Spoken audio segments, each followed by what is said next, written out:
What's up, Scooter fam? Today I'm actually going to be building a Ruckus from the ground up. We're just going to start with a bare frame, and I'm going to go over everything on how to build a Ruckus. I'm going to go over what everyone does to any part of the scooter.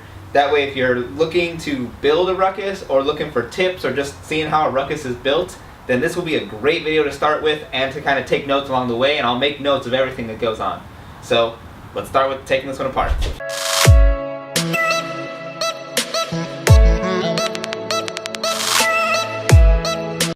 So we're actually going to start with this Ruckus. This is kind of a stock-ish Ruckus, and actually a YouTube viewer found me and came to me. I told him I'd help fix it, but then the motor's trash and the wiring's trash, so I told him like, hey, let me just fix it and build it for you, and I can record it. And so that's what we're going to do. So I'm going to take everything apart, just get it down to the bare frame, and then I'll go over everything and anything that I'm going to touch or replace and kind of build. That way you guys can kind of see and get ideas for your own Ruckus, or just see how a Ruckus is built, or just you're bored and don't know what else to do. So here we go.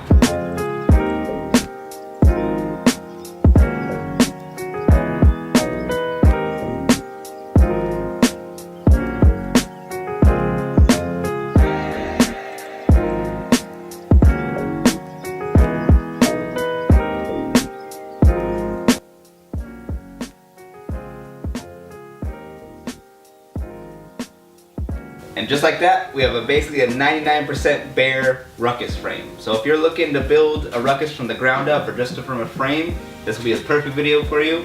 If you're looking to build a Met Ruck, I'll kind of go over the differences between a Metropolitan and a Ruckus, and I'll kind of just go over all the options and what you can do to a Ruckus while you're building it. So here we go. So let's say you want to build a Ruckus from the frame up. There's a couple options you can do. You can either buy a frame, you can buy a Ruckus, or you can even buy a Honda Metropolitan. There's a few other scooters that share the frame, but they're not sold in America. So if you buy any of those scooters, you can basically take them all apart and start with a Ruckus frame. So now that you know your options, I'd recommend trying to buy maybe like a scooter that doesn't work, or try to get something for cheap. That way you have a donor scooter. You have parts that you don't need, like these little gas tank clips. You won't need to buy those. There's other things that will be on the scooter that will probably add up to a couple $100 bucks. It'll probably make it more expensive to build the frame up, from the frame up, than it would just to build a regular scooter. But if you have that in your budget, then don't worry about it. Just get a whole, just start with a Ruckus frame or Metropolitan frame and go from there. So if you do want to start just with the frame and go build up your way up from there, I highly recommend getting something that's got a VIN number and that's either registered or registered on non-op or has a pink slip to it. Because if you battle with paperwork, you could end up paying like upwards of $1,200 in back fees, or it could be stolen, or it could just be a number of things. So just cover your ends and try to get something that's got a VIN number, try to get something that's registered or registered non-op, and then try to get something that has a pink slip. That way, because you can literally just put this piece of metal in your name, and that way the government and everyone knows that you own it. So, two necessities to building a Ruckus, which again, it's probably good to buy a donor scooter that you have all these parts for. One, you'll need a gas tank. They don't make very many options, aftermarket options for this. I don't even know if they make any that aren't custom made. And a key switch and a key set. And obviously you need a gas tank to store your gas, a key set to have a key. I mean, you could have just a wired switch, but then you just have a hole in your battery box or in your fairing that's just empty, and you'll have kind of like a ghetto rigged switch as a key. So these are basically your first two necessities. Like, I would say that you need a key, and you definitely need a gas tank.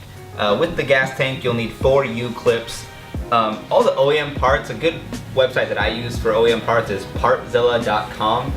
If you spend some time looking through the years of a Ruckus, you can actually find the same parts for cheaper based on color codes and for other reasons. So yeah, partzilla.com for any of the U-clips if you want to buy everything OEM. So yeah, you'll need the U-clips that hold in the gas tank. For the key, the gas tank has one as well.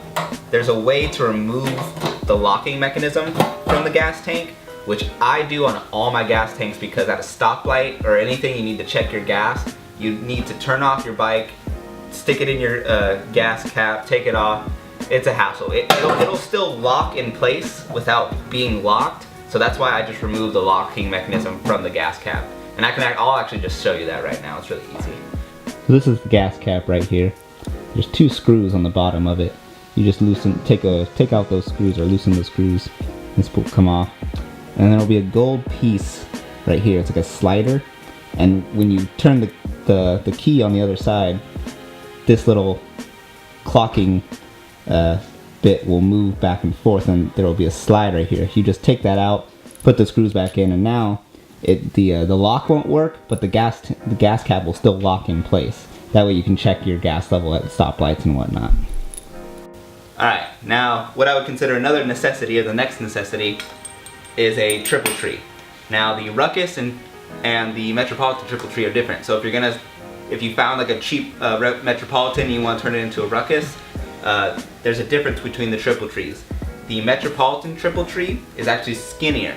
So if you want to fit like a bigger aftermarket wheel, you'll probably have to buy a Ruckus triple tree. Or if you want to be on the fancier end, they do make aftermarket like CNC billet aluminum triple trees. There are a lot of aftermarket triple trees that aren't specific for the Ruckus. So if you want to try to put in the extra legwork and figure out how to make it work, you can, and you'll have more options. Or if you just want basically a bolt-in replacement, then go with the triple tree. Now when you're building the Ruckus, it's good to probably replace the bearings or re-grease the bearings while you have your triple tree out, just because it's maintenance and it's easy to do when the Ruckus or scooter is all taken apart. Alright, so now that we got the front frame kind of put together, the last kind of big piece that almost every Ruckus, and any other Ruckus build has is the rear frame. So this is a Ruckus rear frame. Obviously if you're building a Ruckus and you buy a project or a donor Ruckus, the Ruckus will have it. If you're building a Met-Ruck or you're building a Ruckus from a Metropolitan, again, partzilla.com. Look around for different years and different colors. I think there's one year that's cheaper than every other year because of a certain color. But you'll need a rear frame, and that'll kind of complete the whole frame for you. And if you're building a Met-Ruck from a Ruckus, the 4 bolts you'll need to connect this, you'll actually need to get smaller bolts because the floor has spacers in it. So if you try to put those bolts in, you'll notice that there's like a lot of play in it because they're too long. So you need to get either Ruckus bolts or just go to the hardware store and kind of look for shorter bolts. So right here is kind of the only OEM stuff that kind of remains OEM on Project Ruckuses. Usually almost everything else can be aftermarket or is made aftermarket, and even the rear frame, there's certain companies that make full complete aftermarket rear frames that include a seat frame and an engine mount and whatnot. They're actually a pretty good deal. But from here on out, almost everything can be replaced and upgraded, so I'll kind of go over everything that you can do. And unfortunately, the stock motor is called a GET. It's a 50cc. This won't be a GET, this is going to be a GY6 build, so a lot of the stuff I'm going to be doing is kind of GY6 oriented. I'll try to touch on a lot of the GET, the 50cc, the stock motor. I don't usually mess with those just because I feel like bang for buck, the GY6 is a better option. That's why I would say a good 90% of engine swaps are all the GY6. They're really affordable, they're readily available, there's an infinite amount of aftermarket parts for it because a lot of places outside of the US do customize scooters a lot and they use the GY6. So this is going to be a GY6 build, so I'll kind of go over everything that's going to go on with GY6, and I'll try to touch on all the GET stuff too just a little bit. Hey guys, I was actually recording like a lot of stuff, so I'm actually going to make this part 1. That way you can kind of break up the videos and you don't have to watch an hour-long video on how to build a Ruckus. So we got the frame kind of down. Next we're going to go over the engine mounts and how to determine what engine mount you want to use based on your engine and your wheels. So I'll see you guys soon.